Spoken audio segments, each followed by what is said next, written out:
Why are we talking about business networking in such a positive light, Dan? Has it got anything to do with the fact that we've recently got back from a business networking event in Ibiza? I think it's important we address this because we're not just suddenly loving networking because we went to an event in Ibiza. Are we though? Well, no, we are. So we are kind of. It was brilliant. But I do feel like over the last year, we've kind of cracked the code of networking and doing it in a way that is, one, effective for our business, and two, is actually fun. Because we used to, well, I don't know you, I used to hate networking. Oh, yeah, I definitely used to hate networking.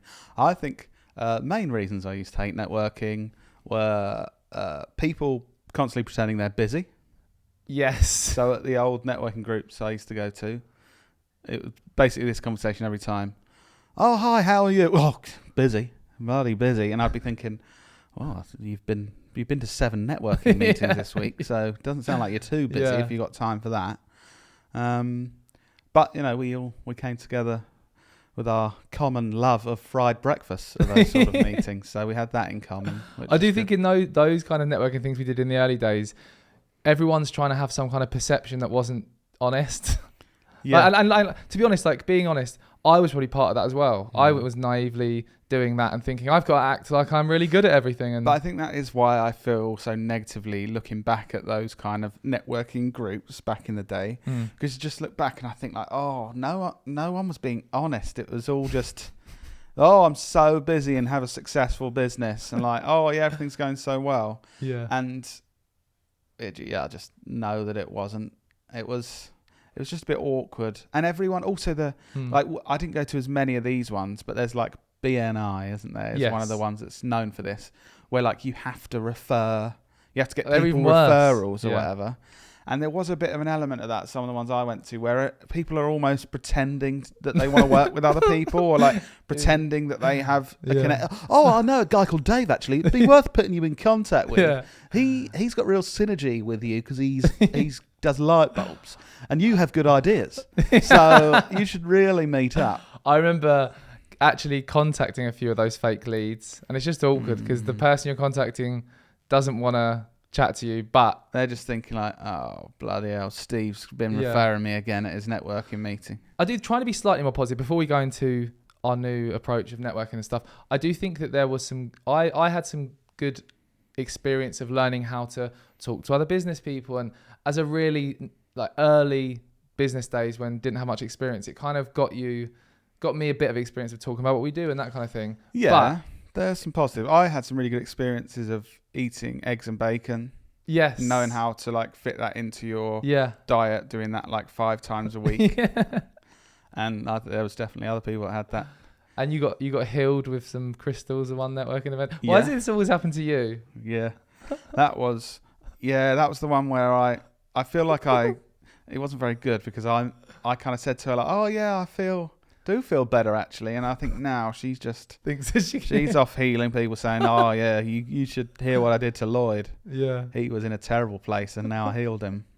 So in general we've experienced bad networking, and I don't think we looked on it too favorably, but I feel like now, especially over the last year, we've gone to some incredible events and have been networking. Networking always sounds so wanky, doesn't it? But like, yeah, I do cringe a bit every time saying it. Like building relationships with people. That's less cringy.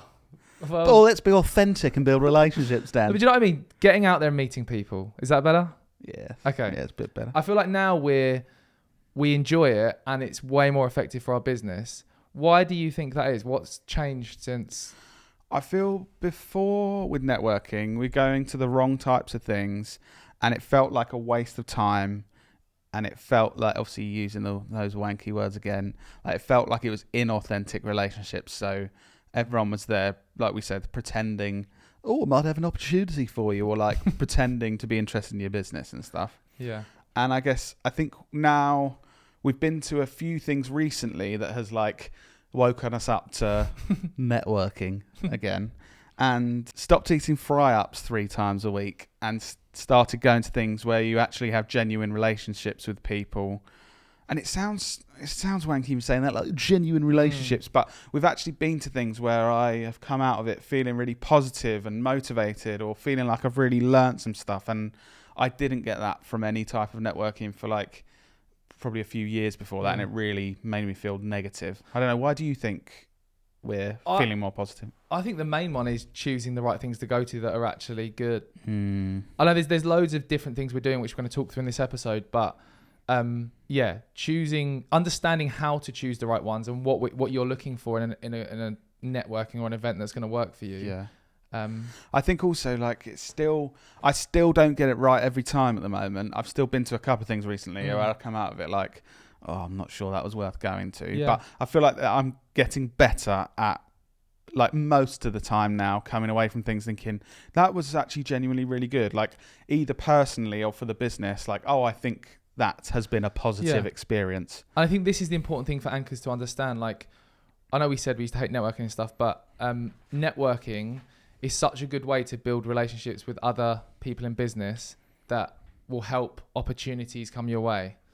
Well, yeah, we've had loads of things where we didn't even know it would lead to something, and then like 3 years later, oh, we met that guy at that.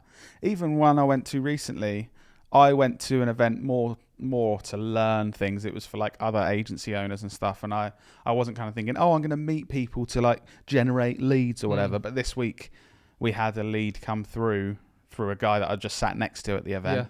So yeah, you never know where it's going to go. So Dan, let's get into the meat of the episode. That was just like a little starter, a little nibble, a bit of calamari. Can you give us a really good tip for networking? I think this is going to probably really be really helpful. Yeah, one of my biggest ones is focus on going to events that other people that look like you go to.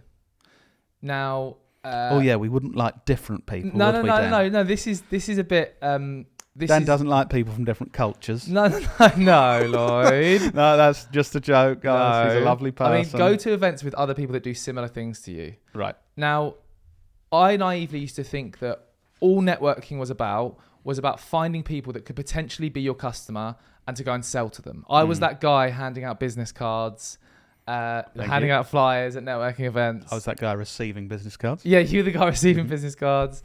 And I that's really all I thought it was about. And I think that's why it didn't work very well in the early days, because everyone could smell that a mile off. Like, I was clearly just trying to get to know people to try and sell them stuff, which is quite cringe thinking about now. But like, over the years of doing lots of networking events, and especially the more recent ones, I've realized that you can gain huge value from going to events where other people who are facing similar challenges to you are going. Especially, there's a few key ones that stand out for me recently. Yes, the Agency Hackers Ibiza Super Summit we went to, which is really good. It was all right, I suppose. I thought that was so good because it was other people that run agencies like us, and they all have similar challenges and things. And we had loads of good conversations, and they, other people were sharing how they were overcoming certain things. And I came away from that one really motivated. Like, I think being around other ambitious people trying to achieve similar things that I am, or we are, that was really positive for me. I came away like feeling really good, because I think a lot of us in business, like, we don't necessarily have family or friends that understand what we're doing with the business, or like kind of are doing or feeling the same thing. So it was nice being around a load of people that get all of those things. It was also, I found it motivating because I think I saw a few people who were quite a lot further along in their journey to us, achieving amazing things. And I kind of looked at them and had chats with them and thought, like, that we could be doing that. Yeah. It wasn't like the gap between us and them was so huge that, like, oh, they're doing all this crazily different stuff that we could never do. It was like reassuring that they're further along, but we could get there. I think it was that reassuring thing of like seeing what a lot of people see as more successful businesses or people or financially or anything like that, and then speaking to them and be like, oh yeah, we're doing the same things, we're on that journey too. There's not some magic thing they're doing that you don't know about. That was reassuring. And picking up the things from other people that like, oh okay, yeah, we'll carry on doing that, or we'll continue or we'll try doing that. And the opposite as well, of speaking to people and them having bad experiences or whatever, and learning the lesson of like, oh okay, well, they've made that mistake, so we won't bother. We can learn from that. One thing that I wasn't expecting was some of those conversations you're talking about came. Some of those conversations I really enjoyed when it wasn't like in the actual event, because in Ibiza there was lots of opportunity to do things outside of being in a formal business event. You like talking in the club, didn't you? we did talk in the club. Yeah. We did have a few conversations. Yeah, I mean, not by the end. Couldn't really talk much. No, But definitely couldn't But- breathe. but no, it was everyone felt like they let their hair down. And you could ask kind of real, not juicy questions, but you could ask the truth about stuff from other agency owners, like, and you kind of got that really interesting Yeah. insight. I also another event I went to, Adobe Max in LA, because we're Adobe Express sponsor our podcast. Got to fly out there and go to their big event out there, which is really good. And there was lots of other people that weren't necessarily like marketing agency owners, but creators, and they ran their own businesses. And I got to have lots of interesting conversations about them creating content and what's working, what isn't. There was some much bigger creators with like millions of followers that I got to have conversations with throughout the day and asking them for little tips and tricks and things. And yeah, it was just nice to meet other people who have got a similar mindset doing similar things. So you say you should go to more of those events where you'll meet people that have things in common with you and that kind of thing. So how do you identify those then? Doing your research, I think. Like, I used to just book onto stuff that I thought that sounds right, you go and do it. Whereas now, do a bit more research and like who's speaking at the event, what kind of audiences do they have, who are they going to be attracting, and you can even ask like the event organizer, what's your kind of demographic of your audience going. I think I'm a lot more picky now. Like, if it doesn't look like the perfect thing for me to go to, I won't. Because I think I've, over the years, been to so many things that were a waste of my time. And I don't mean a waste of my time, like, I didn't win any business for those events. I mean, like, I came out of it feeling more negative than I did before I went in. Or why do you think that is? What happens in the good ones that's different to the bad ones? Well, that was my next point, really, wanted to make was, I feel like the good ones, I come out feeling like energized and really positive. I think this is how I kind of know now if it's been good or bad. And I come out, so like for Ibiza, for example, I came out really motivated and like was really ambitious after that, thinking like, oh, I've learnt a load of stuff. I've met a load of people that are achieving things that I want to achieve and that kind of thing. Had loads of energy. And I feel like I come out of the shit ones feeling drained. Like, and I don't know if it's that thing of, I think it's that almost like the inauthentic relationship thing. I think that drains you. If you're having to pretend in a way, like you were, oh yeah, this is great. And you're thinking like, oh, this has been so rubbish so far. You definitely look like you had lots of energy. When we were in that club in the cave in Pikes, when you're at the front just with your hand in the air, just with the DJ there for like 2 hours, you look like you had lots of energy there enjoying yourself. Well, that was because it was a good networking. That's why I was. You thoroughly enjoyed that, didn't you? I was. Well, I'm just an old man that hasn't been to a club for years that found himself in Ibiza in a club and was like, oh yeah, this is really good. Do you remember, just to tell a quick story, we went to this place called Pikes in Ibiza, and it's like I don't know how you describe it, Lloyd. It's like a big building with a restaurant and pools and. Well, it was some guy in the 70s. His surname was Pike. And it was basically his house. He had a party house and he used to have like Freddie Mercury around them, like celebrities there. And then eventually. Then you got to have Lloyd Knowlton there. Yeah, and then eventually Lloyd Knowlton paid to come in. Did we pay to go in? Yeah, I think we did. We did pay to go in. Yeah, so it was weird. It's a weird vibe, but it was. Oh, it doesn't sound really. It was a weird vibe, but in the club it was pretty cool. Well, no, but we got there and you're outside and there's all these pools and stuff and it's all outside and there was music playing and we were there for a couple of hours and then. I thought we were going to leave soon, and then someone went, "Oh, have you been to the big cave downstairs with all the club?" And there was just thousands of people downstairs. I was just in the cave next to the DJ. Yeah, and then we went in the cave and stayed in there. That's really good. But yeah, I think the compound effect as well of, so for example, coming away from that event, not just because we're in this club and stuff, but genuinely it was really good. The people we met and everything. You felt energized. Yeah, felt energized. Lots of ambition, wanting to move things forward, really motivated. I think the compound effect, if you can go to a few things like that a year, not go to Ibiza a few times, but go to a few events where you come out like thinking, oh, okay, great, I've learned this, I want to incorporate that into the business. Or like, oh, that's really good, I feel really motivated to keep going and do this now. I think the compound effect of that over the time is really, really positive if you think of like, what are we going to achieve this year? Yeah. Whereas the opposite, if you're coming out of events feeling drained or feeling negative, I think that's your sign, right? I won't go back to that event next time, or I won't go back to that type of thing because it's not actually doing anything for me. Like you say, I think you should kind of audit how you feel after each of these events, and then the simple thing is to just go back to the good ones each year. Like we're going to go back to a number of the ones we're going to talk about today next year. Yeah. Because we left feeling like good. Yeah. Well, and also, I know we keep mentioning Ibiza because it's hard not to, because that's obviously such a cool networking thing to do. But I saw in your notes you were talking about things that didn't look like traditional networking events. And I suppose that was what that was to me. Yeah. That's a good point. So another thing I've kind of learned over the years is you don't have to go to things that traditionally look like a networking event.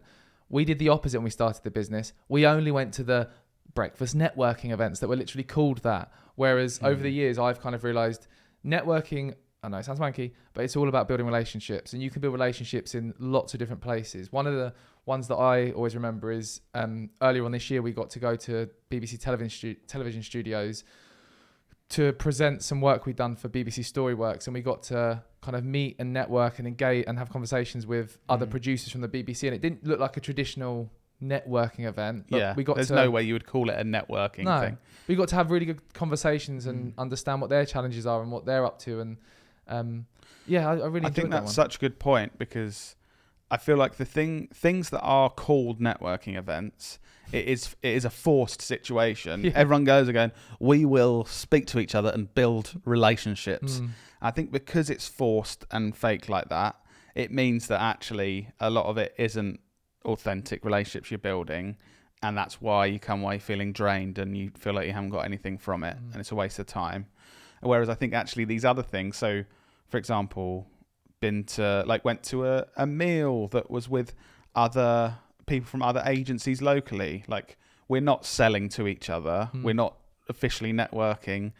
It was just talking about things we had in common and that sort of thing. And that was really good. And those events where you're actually going like, oh, I'm going to this thing to learn from these people, or with their speakers that I want to hear what they have to say, then it feels like the networking is like a byproduct and it just happens naturally in the places it naturally would. Yeah. Rather than, okay, now you've got to sit with this person and have this conversation. I feel like part of it's a mindset thing. Part of it is changing your mindset to not be like I was when I started, that, networking or events is where you try and sell to people, and more, I'm going to try and gain some value by hearing from some cool speakers, understanding what challenges other people have had and how they've overcome them that's similar to me, or, so it's changing that mindset. Yeah. I think a really important thing as well that I'm starting to get better at is looking at the organizer's intentions as well, whether the organizer of the event is a person or a business. I think a lot of smaller businesses or people that are getting started in their business make the mistake of not kind of thinking about those intentions. So an example for me is that we get calls from this same like events company all the time telling us, oh, we would love to have you speak at this event and you get to network and stuff, and then they're just actually selling you a like, $2,000. Yeah. Like, oh yeah, you will have to pay £2,000 and you can put a banner up and then you can speak. So it's like thinking about that. Also, I went to an event recently I was really disappointed with, and I realized a lot of the speakers at the event, there was another income stream that the organizer had, and those people were involved in that kind of income stream. I can't be too specific, but name and shame. No. And it was just like, oh, they're not good enough to be a speaker at this event. They're just there for other reasons, and it kind of just put a bit of a downer on everything. Yeah, that's a bit shit. It was just a bit disappointing, and so I think understanding those intentions. I think the good thing. So keep going back to Ibiza. You don't have to go networking in Ibiza, but I think that was the agency hackers kind of community or business, whatever they are.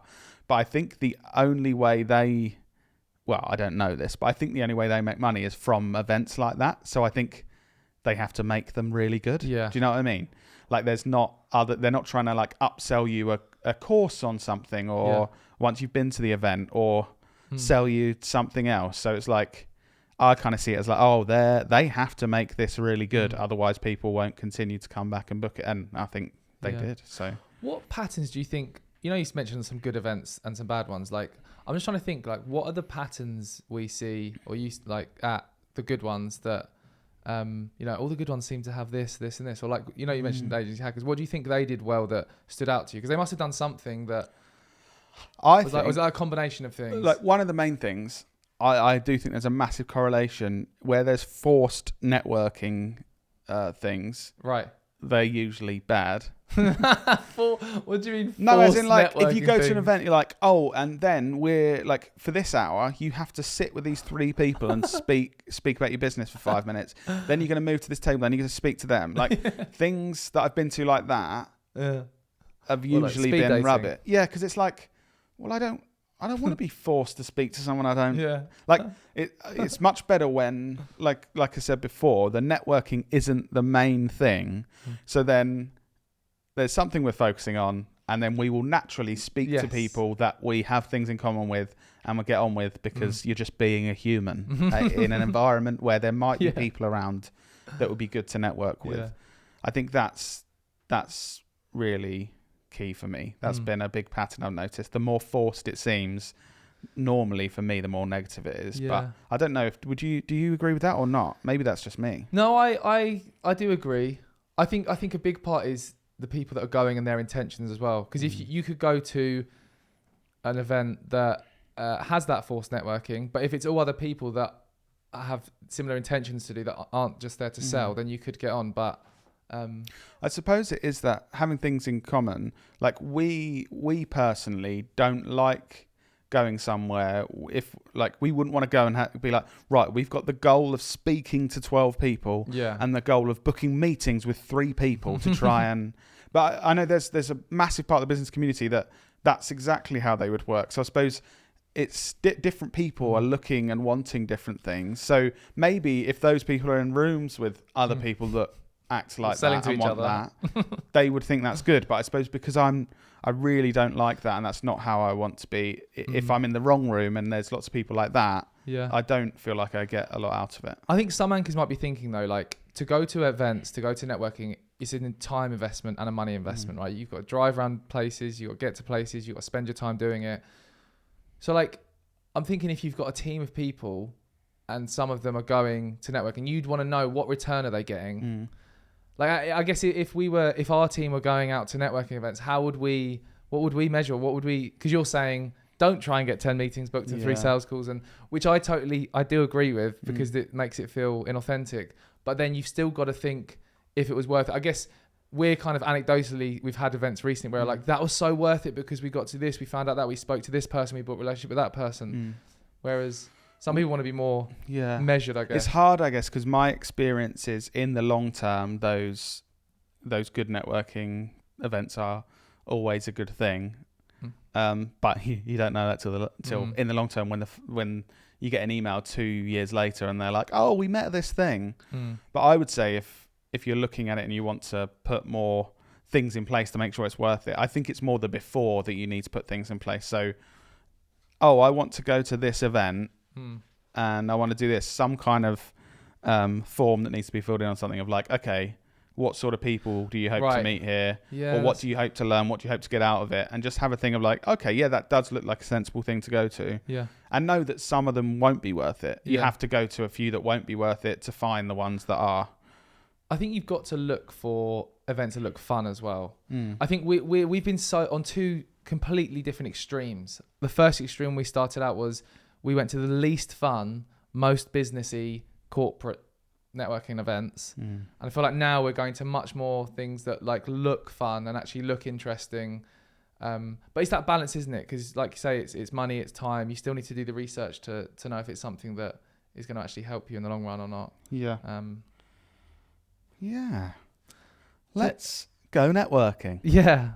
Any more tips, Lloyd, I guess, for those? Well, now I would just say, Dan, I would just like you to act out the best way that people can start a conversation within a networking environment. To act out? Yeah. Okay. Off you go. What would I do? I wouldn't act anything out. I remember going to an event where there was a speaker that taught you how to answer the question, what do you do and stuff. Have you heard those ones? And it was very, again, all these things that are very structured just tend to feel a bit. Oh, do you know what's hard as well? When people have had the advice for networking where, because this is in a lot of books and things, where they're told, ask lots of questions. Like if you're interested in the other person, show you're interested, they'll come out of the conversation thinking it's been a good strategy. Basically, that person gets to talk about themselves and they feel great. But it's really obvious when you meet those people because they're like, tell me what's been the best part of your week this week. And you're kind of like, oh, that's a weird start. Had a good to a week. conversation. It's like, oh, I went to Nando's on Tuesday. And then they'd be like, what's your favourite Nando's order? yeah, how spicy do you like? And then you try and ask them a question of kind of like, oh, so what business do you have then? And they're kind of like, well, more importantly, do you like Peronaise?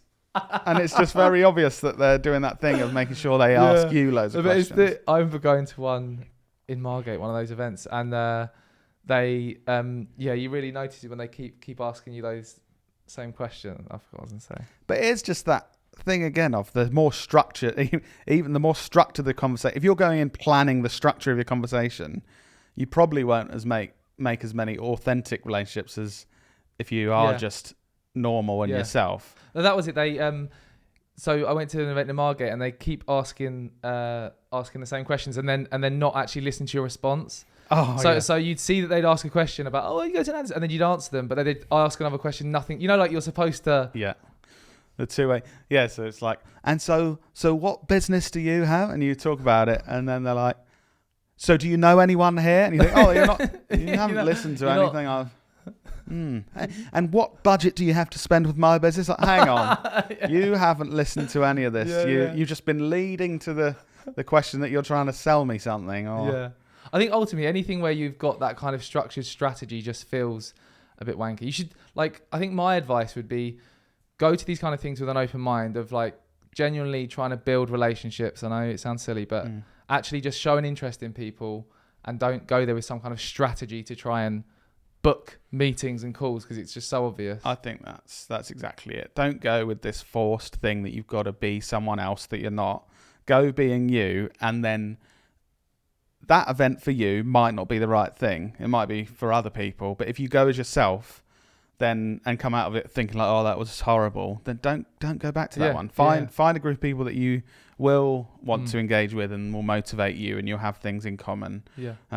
Don't feel like you have to go back to that one and have this structure of questions you've got to ask and book a load of sales calls in. And if you're interested in hearing some of those funny stories, episode 1 of this podcast, literally the first episode we ever did, we spoke about networking and we shared some of those stories of Lloyd being healed with crystals and various other things. So if you want to go give that a listen, then enjoy. Was it episode 1 that I spoke about the guy that told me we all have to drink more milk because the cows will explode if we're vegan? It might have been. Or it might have been a later one. But no, to quickly tell us, Lloyd, what no, it's just the story is at a networking group, and the guy just said to me, well, of course, we couldn't all be plant-based because the cows would actually explode. And he wasn't joking? No, he wasn't joking. It was very serious. So I didn't go back to that one. Actually, I did for about 2 years. Cool. So thanks for listening, guys. If you have enjoyed this, please do subscribe. Yes. Wherever you are listening to this, subscribe. The next episode is going to be about morning routines. So we're going to teach you the best morning routine, like Mark Wahlberg. So you get up at 4:30 and you go to the gym, do cryotherapy, all that type of thing. It's not going to be cringe, though. We're going to talk about how cringe it is and how everyone can have a different morning routine. Yeah, I think it will be cringy. Most of them are. We'll see. We'll see you in your ears next week. Time. Not next week. Next time. Next episode.